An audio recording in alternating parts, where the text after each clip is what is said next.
Shalom, selamat pagi Happy Sword Family. Bertemu lagi di renungan bersama saya. Pagi ini renungan saya judulnya Titik Terendah. Segala sesuatu di dalam Tuhan tidak ada yang tidak mungkin.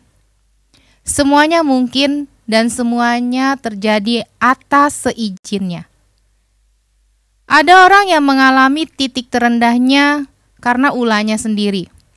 Tetapi ada juga yang memang Tuhan berikan sebagai satu ujian supaya orang tersebut naik level di dalamnya. Hal ini juga terjadi ke dalam kehidupan saya. Ini terjadi 10 tahun yang lalu. Ini adalah kali kedua Tuhan izinkan badai yang sangat-sangat besar terjadi dalam kehidupan saya dan keluarga saya. Sebenarnya saat ini juga masih on progress, masih ada aja tuh ujiannya. Tapi karena mungkin kita udah laluin badai-badai tersebut, kita sekarang lebih agak sedikit kuat, lebih kuat lah maksudnya untuk menghadapi badai tersebut. Nah, semua yang kita alami itu berproses dan kita temukan itu jalan keluarnya. Semuanya kita serahkan sama Tuhan karena Tuhan mau ikut campur, mau turun tangan terhadap saya dan keluarga saya. Ketika Tuhan izinkan saya berada di titik terendah saya, di situ saya dibuat seperti tidak ada pengharapan, tidak ada jalan keluar, tidak ada kehormatan, hal yang memalukan, sendirian, tidak ada satupun orang atau teman yang peka atas kesulitan atau badai yang setengah kami hadapi. Bahkan kami juga mengalami rasa kecewa. Itu kami diizinkan sama Tuhan, rasa itu seperti itu. Kami seperti meratapi rasa sedih, kesusahan kami dan alias kayak mengasihani diri kami sendiri.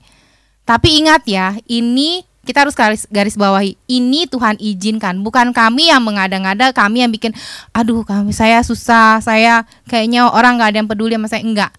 Puji Tuhan sejauh ini orang-orang gak ada yang tahu gitu kan, gak ada yang pernah tahu. Dan sampai saat ini juga kita kalau mengalami hal-hal tersebut, kita keep untuk keluarga kita sendiri aja. Nah, kami juga gak pernah menuduh Tuhan atas segala sesuatu apa yang Tuhan sudah izinkan terjadi. Kami juga gak pernah tuh dari mulut kami mengatakan bahwa Tuhan itu jahat atas setiap rencananya yang terjadi atas hidup kami. Kami gak pernah. Dan ketika kekelaman itu terjadi, saya hanya berharap dan berdoa sama Tuhan. Saya berdoa saat itu nih, 10 tahun yang lalu, saya berdoa begini sama Tuhan. Tuhan, saya tahu ini semua Engkau izinkan terjadi atas keluarga saya. Tetapi aku berterima kasih untuk kepercayaan-Mu atas ujian ini. Satu yang aku minta Tuhan, jangan buat kami jatuh dalam pencobaan yang lebih dalam lagi. Kuatkan dan teguhkan hati kami. Teman, saudara, boleh pergi meninggalkan kami, tetapi jangan Engkau yang meninggalkan kami. Saat itu seperti itu doa saya kepada Tuhan. Dan di dalam setiap permasalahan hidup, jadikanlah Tuhan sebagai satu-satunya sandaran, satu-satunya sumber pertolongan, satu-satunya yang memberikan kesegaran, satu-satunya penopang, penolong dan satu-satunya sahabat yang selalu bersedia ada, menunggu, menanti kita dimanapun kondisi kita. Waktu kesesakan tersebut saya masih mengizinkan suami saya tuh ya 10 tahun yang lalu untuk pergi mission trip. Di rumah saya sama anak-anak saya, waktu itu 10 tahun yang lalu mereka masih kecil-kecil gitu kan. Apakah saya ketakutan? Tidak, saya nggak ketakutan.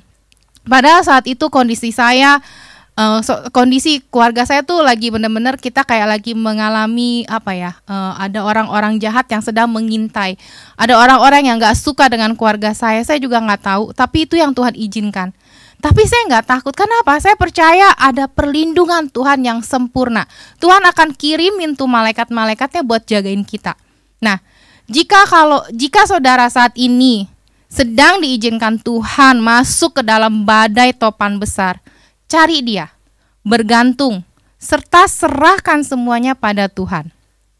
Ingat, Tuhan jadikan saudara siapa di matanya? Galatia 4 ayat 7. Jadi kamu bukan lagi hamba, melainkan anak. Jikalau kamu anak, maka kamu juga ahli waris oleh Allah. Menjadi seorang Kristen, apalagi pengikut Tuhan atau pengikut Kristus, akan mengalami penderitaan. 2 Timotius 3 ayat 12. Memang setiap orang yang mau hidup beribadah di dalam Kristus Yesus akan menderita aniaya. Kita yang awalnya bukan siapa-siapa dan orang lain juga menganggap kita bukan siapa-siapa, tetapi Tuhan sudah membayar kita begitu dan terlalu mahalnya dan menjadikan kita indah di matanya.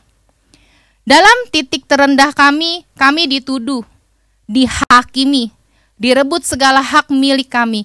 Bahkan kami saat itu nggak punya apa-apa. 2 Timotius 2 ayat 19a. Tetapi dasar yang diletakkan Allah itu teguh, dan materainya ialah Tuhan mengenal siapa kepunyaannya. Jangan memanfaatkan siapapun ya ketika saudara terhimpit sekalipun.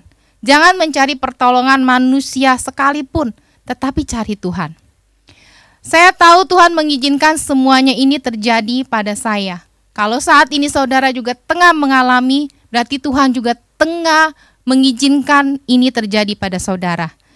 Bukannya dia jahat, bukannya juga Tuhan tengah menghukum kita, tapi dia tahu kemampuan kita. Dia pengen kita tuh naik level. Kalau kayak anak-anak sekolah, mereka harus hadapi ujian. Seperti itu. Mereka harus naik kelas kan, dari kelas 1, kelas 2, kelas 3, terus sampai dia kuliah. Selesai kuliah juga harus hadapi ujian lagi kan, ujian hidup.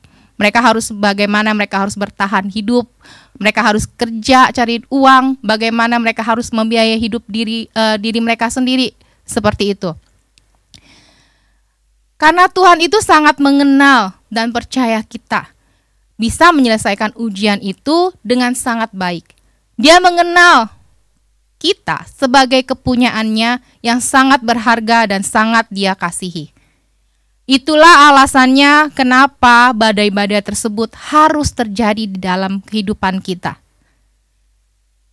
Ingat ya, Tuhan itu selalu menjadikan kita bejana yang indah, karena Tuhan punya rencana yang indah buat saudara dan saya.